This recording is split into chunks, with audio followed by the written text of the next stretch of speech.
Okay, thank you. So hello everyone, I'm Josef and I'm from Aki Blockchain.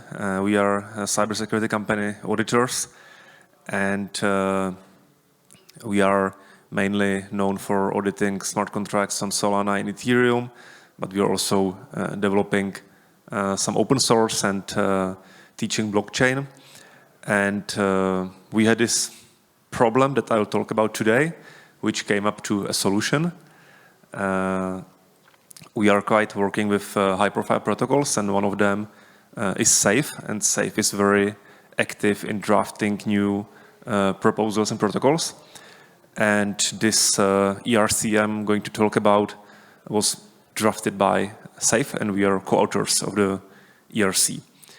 But before I jump into the problem, I must give you some kind of introduction. So what is the auditing process as seen by the auditors? The second sentence is quite important. In our view, the whole quality assurance is based on some assumptions which are built from top to down. So, of course, the developers need to have some kind of tooling, like good framework. On that, they are building by their best practices, which means, for example, correct Git flow, regular peer reviews, or using right design patterns.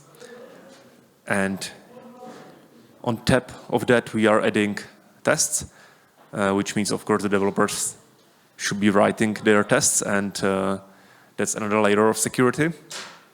But they are just like unit tests, there are integration tests, but some special category of tests are fast tests that we have separated here. And if this all is completed, then there is the audit. So without the underlying layers, the audit basically cannot much help, or can basically tell that there's some problem, but the process looks like this. And of course, this is the impact on the cost. So the things that have the biggest impact are the cheapest one. And audit, of course, is the most expensive one. And this is how auditors see the audit. Regarding the process, security is a process. It's not like one hop-on-hop of thing. And the good projects should be audited continuously, which means every release. And also the auditors always tell that, hey, please guys, get another auditor. So it's good to have everything reviewed by at least 2 teams. And of course, the audits should be public. So this is how we as auditors see the process. The problem is that users see the process a little bit differently. And at least from my understanding, the user perspective on audits is this, which of course doesn't much help. It can bring some problems, and one of the problems actually happened to us. And you can imagine that there's a protocol who was audited sometime in the past, and the protocol, of course, wants to demonstrate that it was audited, so they put the logo on the website. And the user, he sees this. But what does the user doesn't see is the comment here, which is not, of course, on the website, which tells, yes, this company has audited the protocol, but it was 2 years ago. It was 30,000 revisions ago. The smart contract now looks completely different. And even the audit report 3 years ago has raised some issues that were, some of them just acknowledged and not really fixed. So this is what the user doesn't see. And of course, this doesn't work for the users, and it also doesn't work for the auditors. Because from the auditor's perspective, when something happens, for example, the protocol gets hacked, who is here to blame? Of course, the guys that have logo on the website, even if the audit actually happened 2 years ago and there's completely different protocol right now. The funny story is that this protocol got hacked, and we were having a lot of issues by communicating that the hack happened in smart contract that even didn't exist in our audit. So this kind of make me very uncomfortable. And we wanted to find a solution for this problem, for the users and for the auditors. And then I reminded myself that Safe Guys were speaking about some standard, which they already named. And the standard is ERC 7512. And so we jumped into the conversation with them, and basically we're a little bit trying to move the discussion technical towards the direction that we wanted to. And with them, we drafted this ERC. And what was the motivation? So we are from the blockchain space, right? So our problem was with the logo on the website, but what if there is a distributed storage that cannot be manipulated and provides cryptographically proven data? That's blockchain, right? And so let's start just using that. So the idea is to store on-chain the metadata from the audit, which then, of course, would work better than a logo on the website. And we just identified, like, for the first version, for the draft, the very minimalistic set of data that basically help to solve this problem. So the important information is, like, who audited that? That's the name of the company. We also have there the field to include names, because skin in the game, you know, so it's good to see who was the auditor. What was audited, so the scope, which means the contract or the GitHub commit, anything that helps to identify what was the scope of the audit. This also answers the question if the audit is still valid. If there's like newer commit or a newer version, then of course the audit is not valid.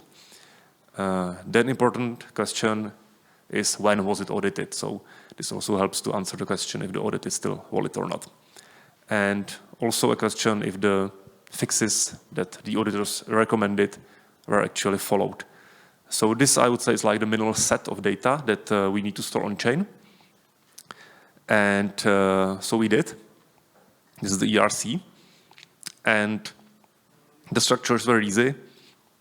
So we are defining basically the auditors. We are linking the report, the PDF of the report.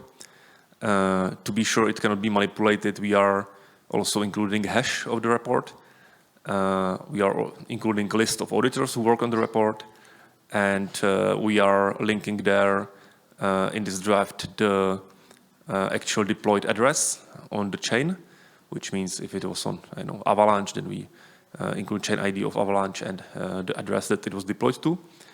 And then the things I discussed, which means when was it audited, and that's basically it. So this kind of structure is created by the protocol, and once it's created, the auditor just signs that. And by the signature, there's like approval that yes, this information is valid, and we have our skin in the game, which means that we are also confirming that this is how we perform the audit. And it's kind of like bigger space there. In the standard could have been included like the issues, and we discuss this all. But in the end, we just agreed that let's keep it very simple.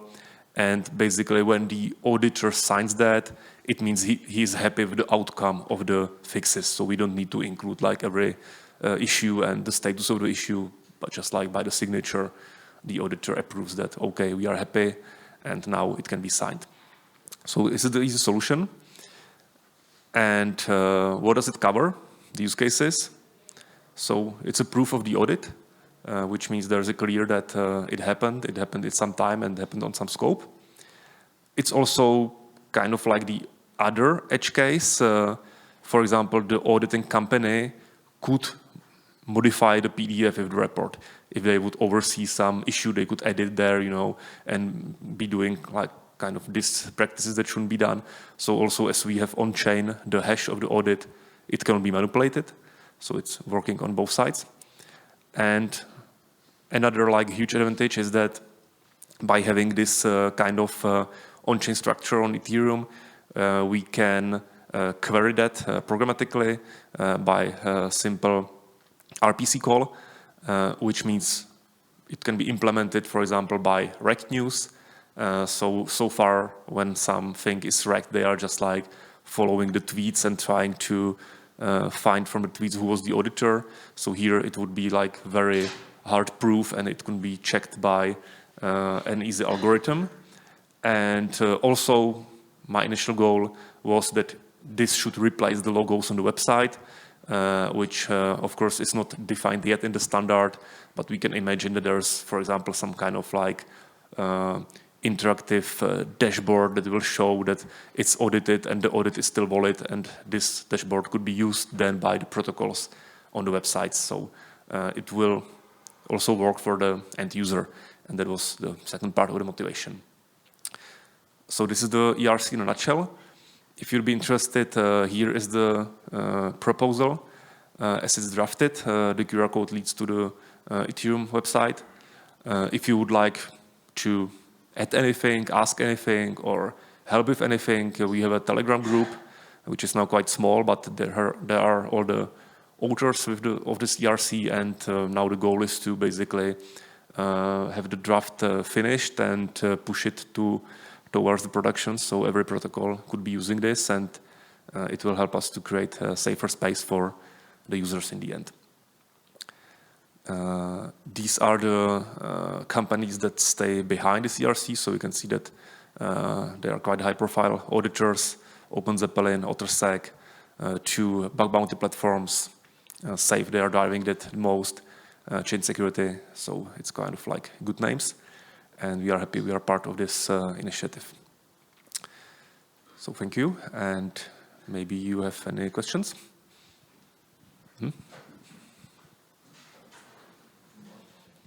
Hi, thanks. This is awesome. I have a couple of questions. So the first one is, I think there already exists like a document management standard which was related to securities. Have you considered something like aligning with that? No. Okay. That was a quick reaction.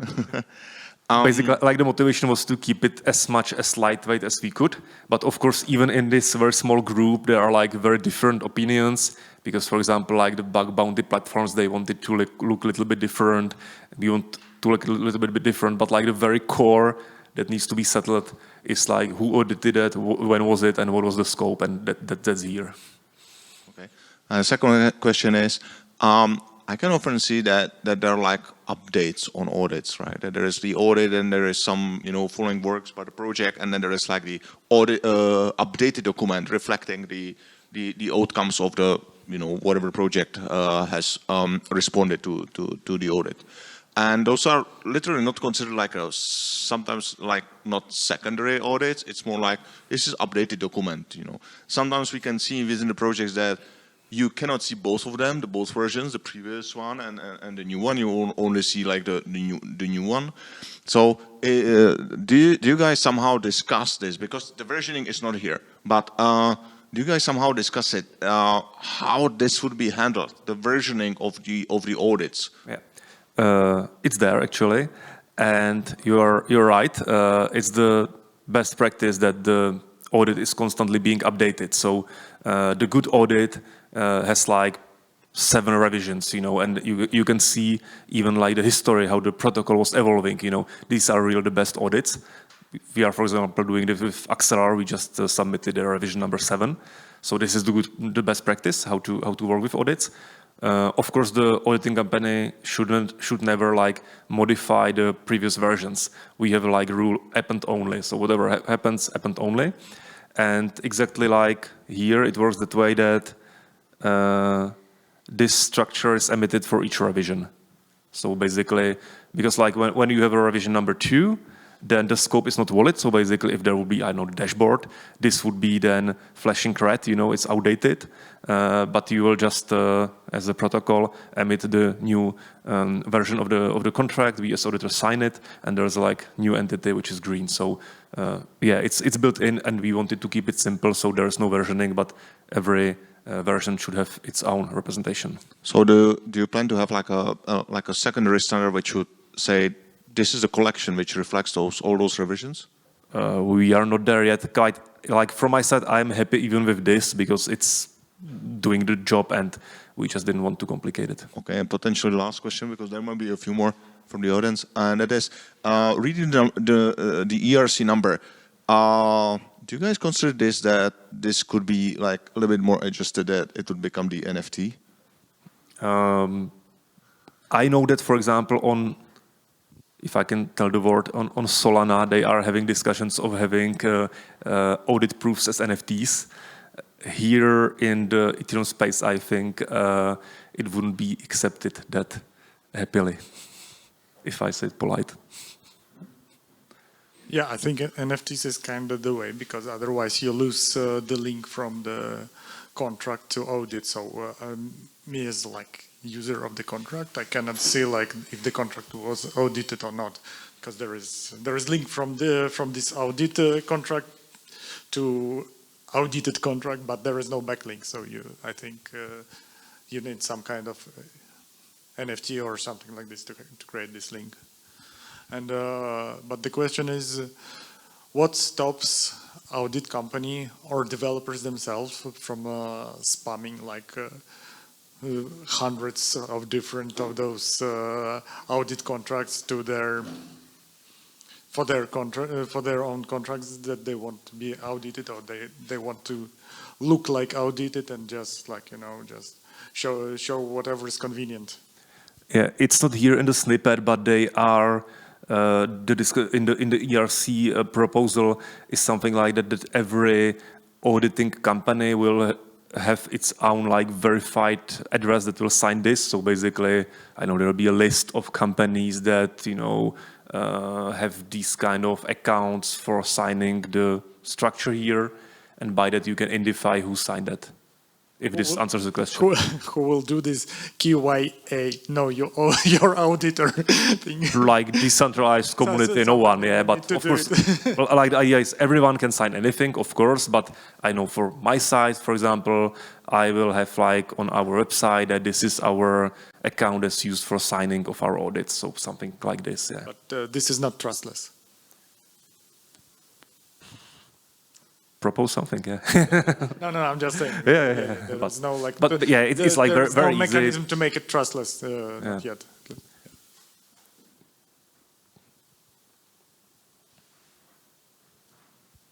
So would you use it or not? Not sure. Like the motivation was like better than nothing. It's the first step. We want to replace the logo, and that's this. We must think about the fact that such a structure, when we have this in the space, that it can be used not only for the audits related to the smart contracts on EVM, right? This is the general approach which I can see here. That it says there is the auditor, there is the document, and here's basically encryption of what he signed, that he's saying this is a document from me regarding the audit. So it could be for any other chain or whatever, so that gives a little bit more opportunities to the auditing companies, I would say. Yeah, I think this is like the very basic use case of blockchain. To have some kind of hash stored on chain, so you can verify the document. That's it. Yeah, sorry, question. I'm just curious if you're seeing some resistance or hesitance from auditors around the fact that, they spend a lot of time and money and resources in protecting their reputation. And it's very tricky because you can never have like a foolproof audit, and no matter how good you are, something can always happen. But if it's like on-chain forever, and something happened, everyone can very easily go back, see that you audited it, and that hurts your... is this something that you see resistance about? Yeah, first of all, of course, like in every disclaimer or sales call of a reputable company, it's like, it's a process, we are trying to do our best, of course we can make a mistake. That's it, all of the top auditing companies such as Trailbits, Neodyme, OpenZeppelin, all of them are on Rec News. Sometimes they messed up, that's the fact, So that's like the answer to the first part of the question. Regarding the names, it differs. Like some auditing companies are just using some kind of pseudo-random names, whatsoever, nicknames. My view is that we are confident and we must put our skin in the game, so we have real names there. And of course, when someone messes up, he messes it up, you know. It doesn't mean that his job as auditor is over, but building a reputable history is some kind of value as well. So we are working with real names. But the standard doesn't tell, you know, if you actually have to submit there the real name of the auditor, or if it's like 0x hacker 1, doesn't tell, you know. So it's on the auditing company or auditing team. In our case, we will have their real names.